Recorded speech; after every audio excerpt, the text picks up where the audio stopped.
Au fait, on est en train de remarquer vraiment un énorme recul démocratique dans ce pays. Et à un certain moment, ce n'est pas normal.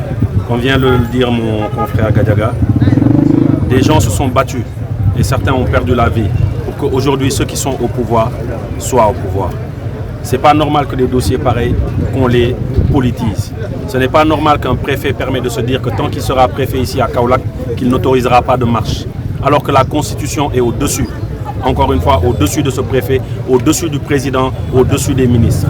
À un certain moment, il faut respecter cette Constitution. À un certain moment, il faut arrêter de politiser ce genre de dossier.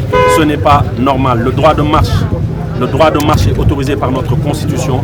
Il n'est pas normal que des individus qui veulent faire plaisir à un tel ou à un autre se permettent de faire du n'importe quoi. Aujourd'hui, ce procès, quoi qu'on en dise, c'est vraiment une farce. C'est une farce, c'est une farce. Et il est vraiment temps que les Sénégalais se réveillent et se battent à nouveau pour que cette démocratie,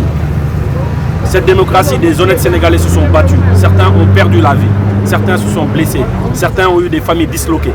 Pour qu'on ait cette avancée démocratique, ce n'est pas normal, encore une fois, que des individus venus à la dernière minute veuillent bafouer nos droits, bafouer la démocratie sénégalaise, bafouer la Constitution. Ce n'est pas normal et on continuera à se battre pour ça. Et il faut dire aujourd'hui, le verdict a été lancé, hein. Rien n'est retenu contre notre camarade qui les font. Juste pourquoi rien n'est retenu? Parce que tout le monde sait qu'il n'a fait rien de mal et qu'il n'a pas transgressé la justice. Le message qu'on veut lancer, c'est qu'on déposera encore, il y aura une marche, parce que tant que des Sénégalais viennent nous voir pour nous parler de leurs problèmes, on sera toujours là, à leur côté, pour résoudre ces problèmes.